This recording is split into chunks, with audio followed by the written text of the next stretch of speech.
Come abbiamo detto poc'anzi, prosegue la nostra avventura qui all'Nuraghe Serucci di Gonnesa. Siamo qua con Oscar Sanna, che è uno dei fondatori dell'associazione Villa Conesa, che gestisce questo importantissimo sito della civiltà nuragica. Noi per il nostro progetto Nuragicamente, della Fondazione Nurnet, abbiamo a cuore tanti siti come questo che probabilmente non hanno quella considerazione che dovrebbero avere per la via della loro importanza. Basti pensare, come dicevamo stamattina, che abbiamo solo qui 6 ettari, pensate di area archeologica, ancora in buona parte da scavare.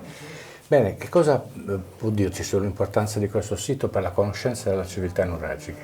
Allora, come hai già detto tu, stiamo parlando di un sito che si estende per 6 ettari recintati, però al di fuori di questi 6 ettari troviamo tantissime altre testimonianze che vanno dal periodo neolitico fino al periodo nuragico, quindi è un sito importante per la civiltà sarda perché ci racconta un frammento di quel periodo così importante, vista anche la dimensione di questo sito. Stiamo parlando appunto di 6 ettari con un villaggio estesissimo di oltre 200 capanne, quindi ci fa capire sicuramente l'importanza che aveva nel territorio e anche quindi nel commercio, vista anche la vicinanza con le miniere, la vicinanza con il mare, quindi di un sito veramente importante per la civiltà nuragica. Quindi aveva una centralità che deve riconquistare oggi soprattutto. Sì, e su questo ci stiamo lavorando, facendo diversi eventi, facendo conoscere il sito nelle fiere, promuovendolo appunto con queste manifestazioni come quella di oggi con Andrea,